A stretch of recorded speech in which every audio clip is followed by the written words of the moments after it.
Bonjour Erwan Ler, professeur de médecine à l'UBO, c'est-à-dire l'Université de Bretagne occidentale. Vous êtes membre du collectif des plongeurs de Brest.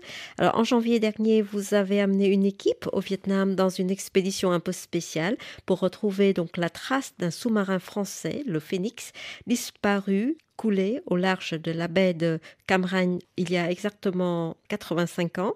Merci d'accepter notre invitation pour parler de votre projet, du Phoenix, et surtout de votre rencontre avec le Vietnam. On n'est pas une association, on est un collectif de plongeurs et de chercheurs, parce qu'au début c'est parti comme ça en physiologie de la plongée. On agit sous le couvert de la fondation de l'Université de Bretagne occidentale. Dans le collectif, on a tous des horizons professionnels par points un peu différents, mais on est tous plongeurs.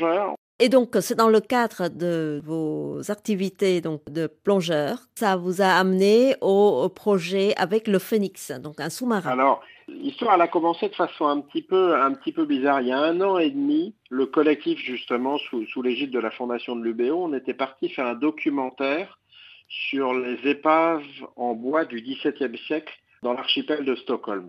Pendant cette expédition sur ces vieilles épaves, on a également réalisé pas mal d'études physiologiques où on a enregistré plein de données et on a écrit 2 articles scientifiques à la suite de cette expédition. Et on rentre à Brest, on rentre tous à Brest, la majorité d'entre nous sommes basés à Brest.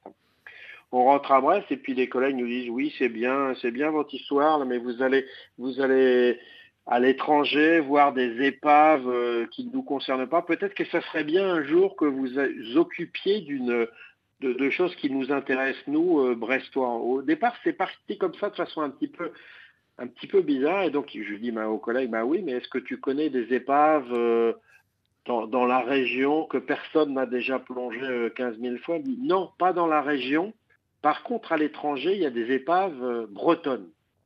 Donc, c'est là, on a commencé de façon un petit peu annexe comme ça. Parce que Brest a été pendant très très longtemps un des ports principaux de la marine nationale. Et donc, en fin de compte, c'est comme ça qu'on est revenu sur l'histoire du Phénix. On a recommencé à ressortir des archives. On s'est rendu compte que le Phénix, effectivement, c'était un des sous-marins de l'époque qui avait été construit dans les années 30, sur les plans des années 30. On commence à ressortir les premières photos du Phénix au moment où il a été armé à Brest entre 1931 et 1932. C'est là que je me rends compte qu'il a été armé au fond de l'arsenal, juste à moins d'1 kilomètre de l'endroit où j'habite actuellement.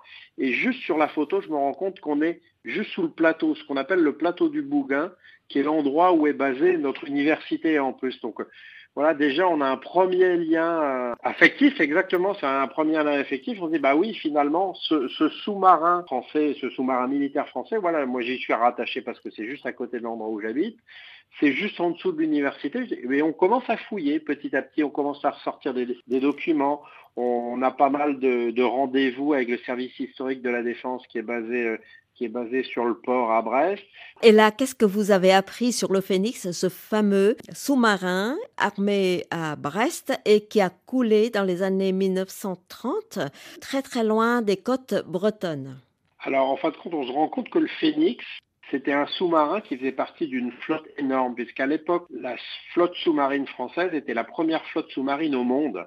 La France avait plus de 110 sous-marins à cette époque-là. 110 sous-marins, ce qui est totalement énorme, hein. Rien qu'à Brest, il y avait plus de 35 sous-marins qui étaient basés dans différents endroits. Et le Phénix, c'était un des sous-marins parmi les plus gros qu'on appelait les sous-marins de 1500 tonnes de l'époque. Il n'y avait qu'un seul sous-marin français qui était plus important, qui lui était monstrueux, qu'on appelait le Surcouf, qui faisait 4200 tonnes au total, qui était également basé à Brest.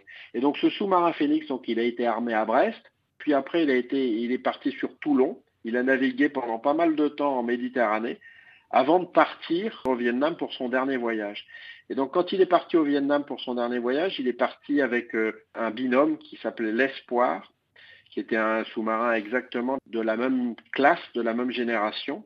C'est des sous-marins qui avaient déjà beaucoup vécu parce que près de 10 ans de navigation intensive les avaient déjà pas mal abîmés, et on s'est rendu compte au fur et à mesure des recherches documentaires que ces sous-marins avaient déjà connu pas mal d'accidents pendant leur vie professionnelle.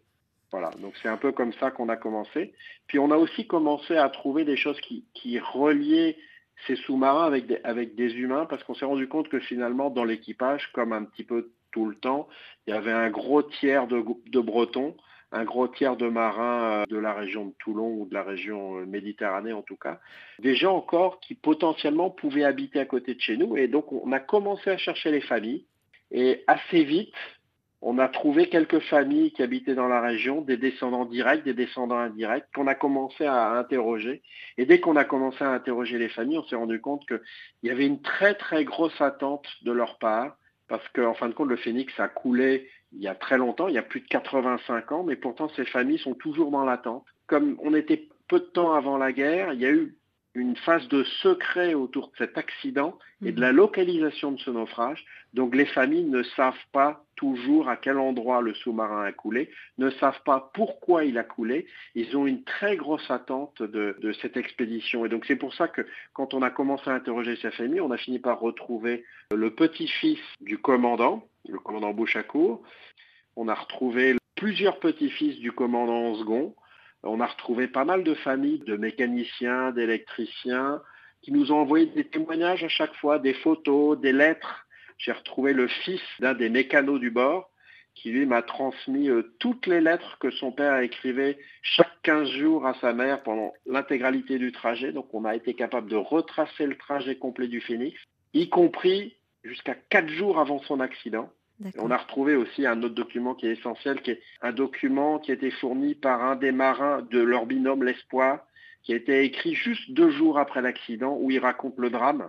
Et justement, le Phénix, il est parti en Indochine, parce qu'à l'époque, c'est l'Indochine française qui était une colonie de la France. Il y avait combien de membres de l'équipage ? Le Phénix est parti en Indochine parce que justement, à cette époque-là, qui était une période très tendue, on n'est pas encore pendant la guerre, mais il y a déjà les Japonais qui ont envahi la Chine et qui commencent à avoir des tentatives d'invasion de l'Indochine. Donc les Japonais grignotaient un peu ces zones-là et donc du coup la France a envoyé ses 2 sous-marins, le Phénix et l'Espoir, pour essayer de défendre un peu sa supériorité territoriale à cet endroit-là. Alors, il y avait combien de personnes dans le Phénix ? C'est une des très très grosses surprises qu'on a eues. Dans le Phénix, il y avait 71 marins français de métropole. Et lors de mes recherches documentaires, je me suis également rendu compte que lors de leur voyage, ils sont restés plus de 6 mois en Indochine. Ils ont embauché des auxiliaires vietnamiens et cambodgiens. Donc 5 auxiliaires vietnamiens et un auxiliaire cambodgien. Donc j'ai réussi à retrouver tous les noms. Donc en fin de compte, il y avait 77 membres d'équipage à bord le jour de l'accident. Merci Erwan Lehr. Vous êtes professeur à l'Université de Bretagne occidentale, membre d'un collectif à la recherche de l'épave du sous-marin français, le Phénix, disparu au large du Vietnam en 1939, avec 77 membres de l'équipage. Nous nous retrouvons dans la deuxième partie pour la suite de l'aventure.